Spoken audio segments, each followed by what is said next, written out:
ongoing investigation of a truly baffling mystery with goosebumpy aspects that are very hard to dismiss. I was moving piles of stuff around in my home office today, and I came across a book that I have not seen in a while. Its title is The Hoopa Project, Bigfoot Encounters in California, which basically introduced me to this writer, a guy named David Paulides. Dave, how you doing? Hey, George. That's a great book. I was looking at my stack of Dave Paulides books. You couldn't have imagined where your life would lead at the time when you were working on this book, or could you? No, not a chance. I was just barely keeping myself above water, writing that, and I didn't really know what I was doing. And when Hancock House got a hold of it, they said, "Dave, this is really good, really good. You got to write another one." I said, "I don't know if I have another one in me." And then you did, and then along the way, you had somebody whisper in your ear about these missing person cases in national parks, and the rest is history. I mean, how many books is it now? I've written 12. Wow. And the more you dig, I mean, it is the more cases you uncover, the stranger things get. And perhaps the strangest part isn't the phenomena itself, it's the reaction to the phenomena from our government. Let's get caught up on the National Park Service, where you are with them, because I think you filed a FOIA request the first time. You went into it with open eyes, thinking, gosh, surely they're going to help me on this and provide me the information I'm asking for. What did you ask for, and when, and what was the initial response? So the first request was for a list of missing people in their system, because every county, state, large cities, they have lists of their missing people. And the National Park Service has the National Park Police. They have their detectives called special agents for the National Park Service. And the Park Service is divided up into regions, and so each region kind of keeps track of their own people. And I knew that each region could easily, and they probably have, put together a list of missing people in their parks. And I asked them, and they came back about 4 months later and said, "Oh, no, we don't have any lists of missing people."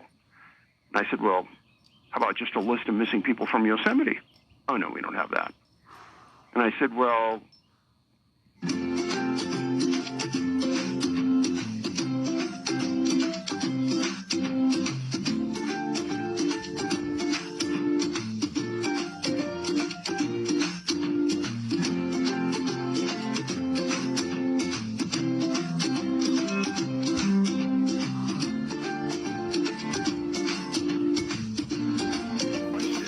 from Yosemite, and they said $34,000.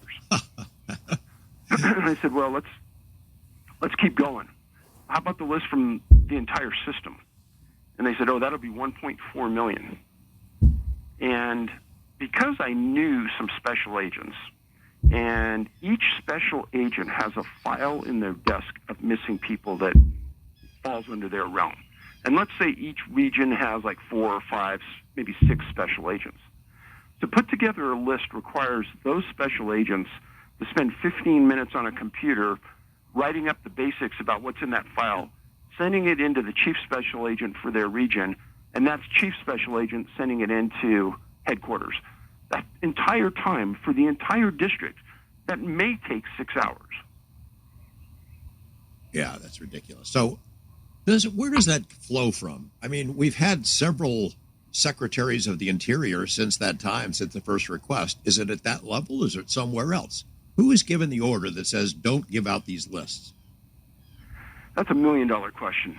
When I started to get into specific cases, I thought, well, the older the case is, the more likely is they're going to give it up.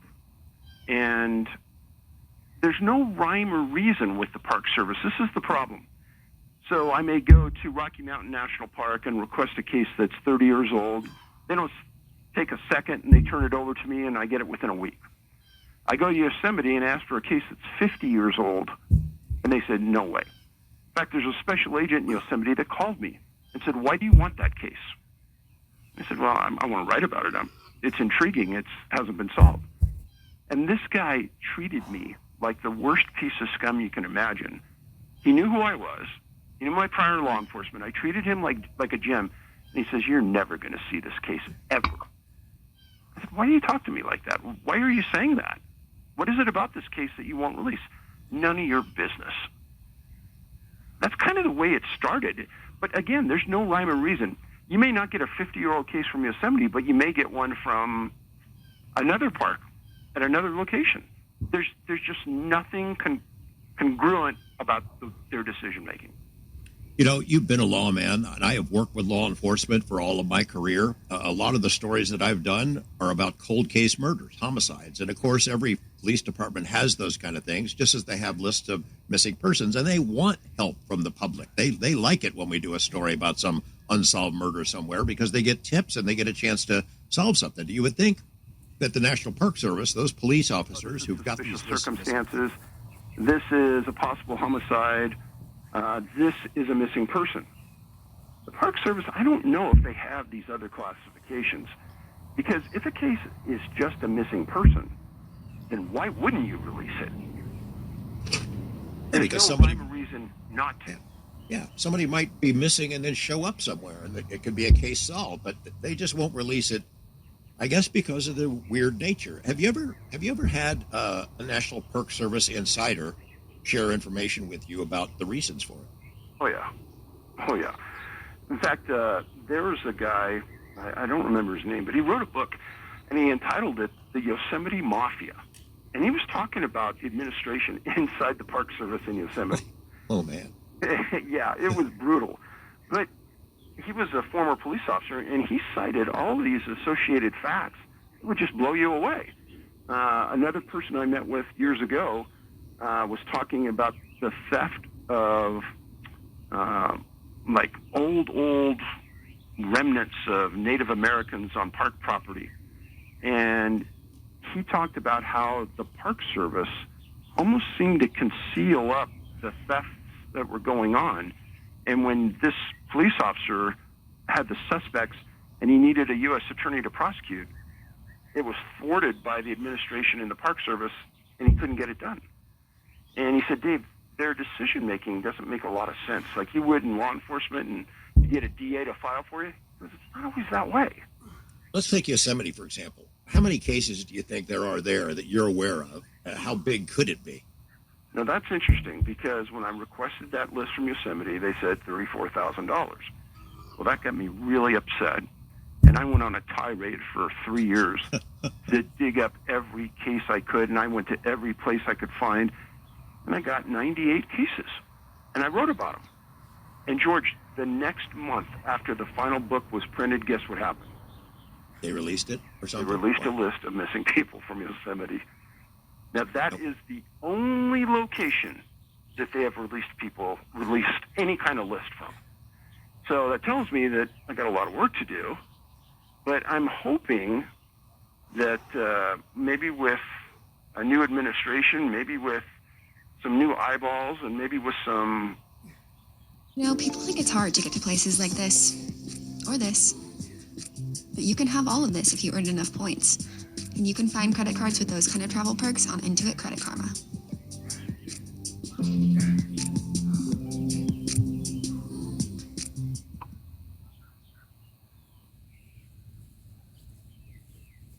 It's extremely frustrating.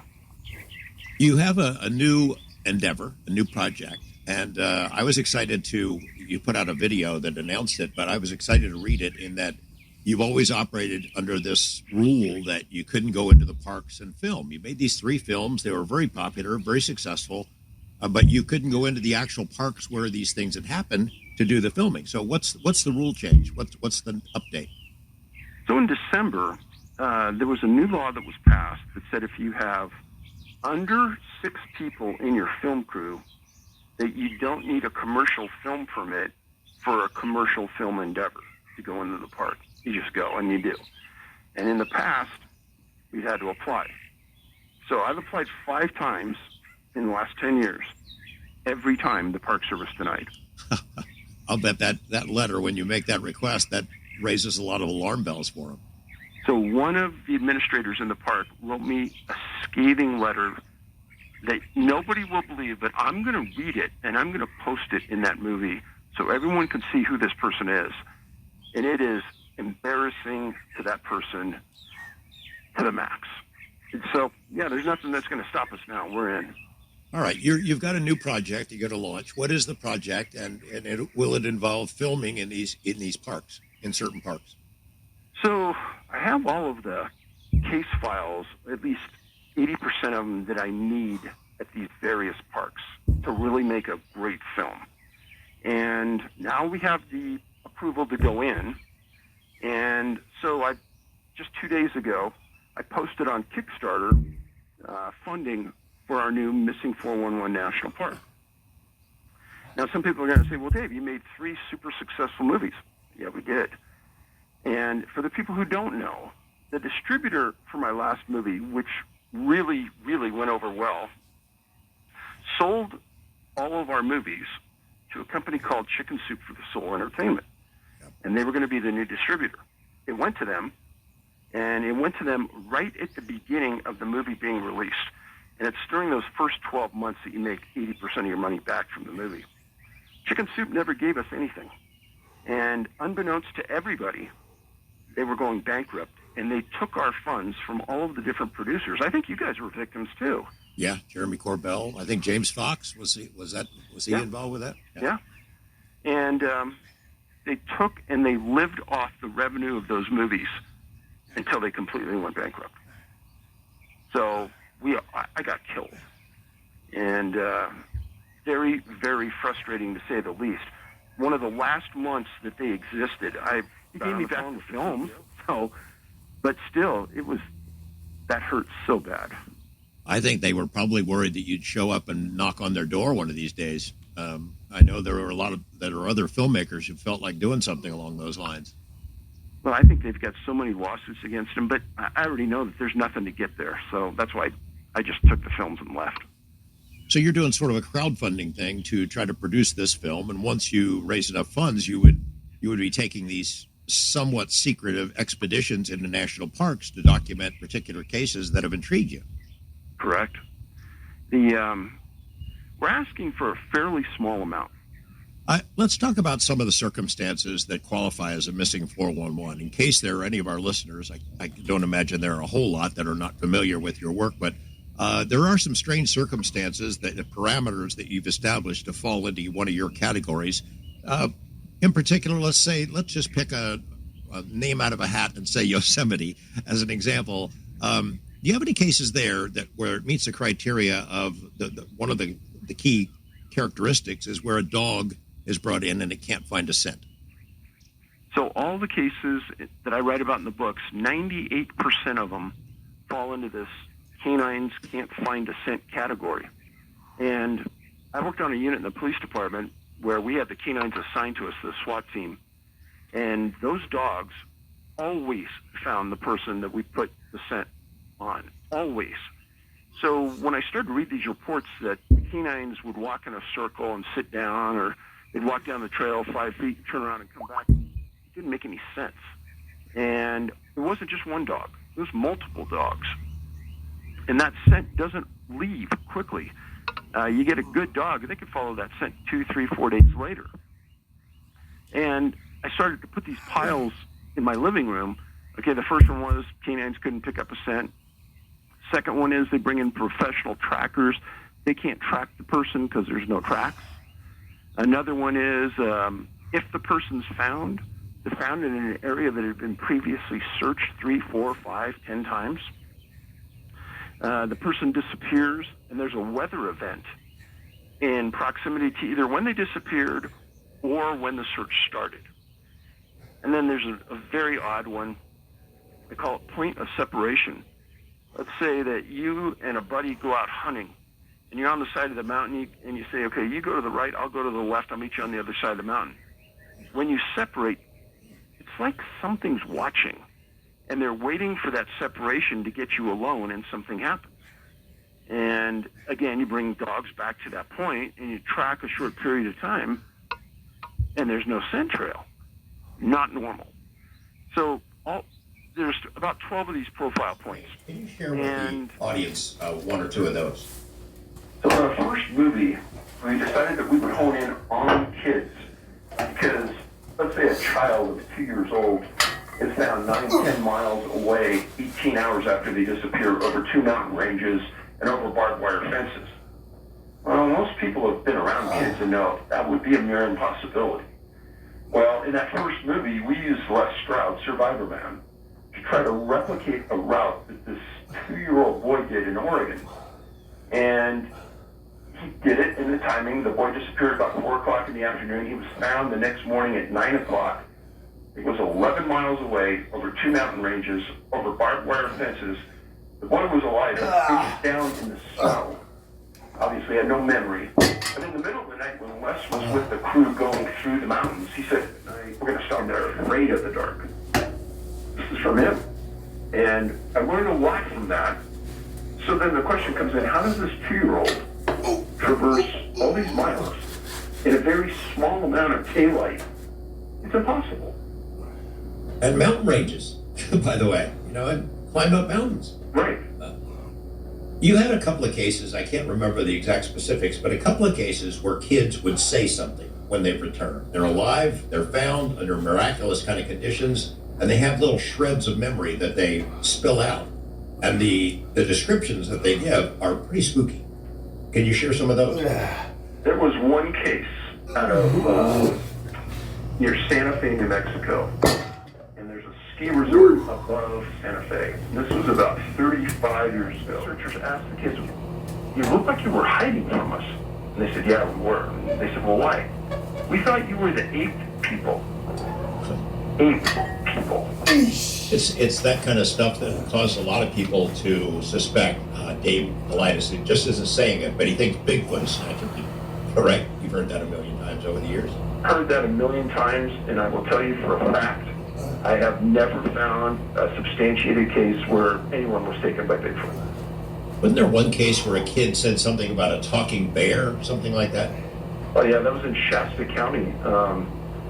The boy disappeared for like 5 hours, not a long time.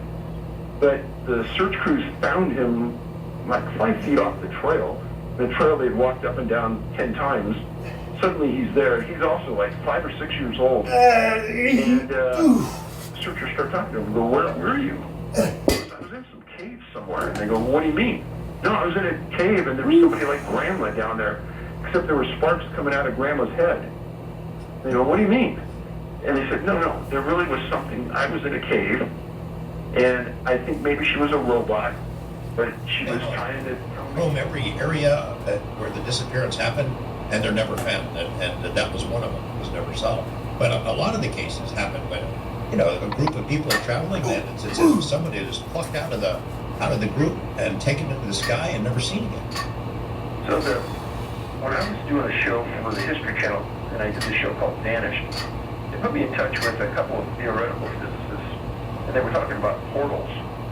And one of the physicists said, Dave, I'm with a group of 8 physicists working for NASA right now. We're trying to understand if we could weaponize a portal. It's not a question whether they exist. They exist. But how can we weaponize them? He said, everything you described, Dave, about how a child is right next to somebody, parents turn their head, they look back within 30 seconds, and the child's not going to be seen. So it's just how, and she said you could see the perimeter of it, and you could kind of see through it, but it was like you had something in your eyes and you couldn't really see it. And it grabbed a tree next to it and kind of pulled this thing all the way over to the other tree. So from that movie, we're getting like 5 to 7 million people watching each one of our movies. I had a series of people call me. One of them was a hunter in Colorado. And he says, I was sitting up in a valley of like 10, 11,000 feet, and there was a group of elk that were slowly moving up this valley. And then all of a sudden, he said, I'm watching, I'm thinking, okay, it must be a mountain lion or a rare grizzly bear in Colorado that's chasing these 15 elk up the valley. And he said, they're running like for their life. And he goes, I'm just watching. And he said, maybe 3 or 4 seconds later, this opaque kind of figure that looks bipedal is moving up, but it's not running on the ground like you would think. It's like riding on rails up the valley following these elk. And he said, you could... Woo! All right, y'all. We got out here on Monday and got something done. not a real structured workout or whatever, I guess. I don't know. The main goal of this workout was to just get moving and burn calories, you know, burn some more of this body fat off. And, you know, quite sure I built a little strength and endurance in that. You know, we're still coming along, still got a ways to go. Gonna keep on working. Not a real long talk.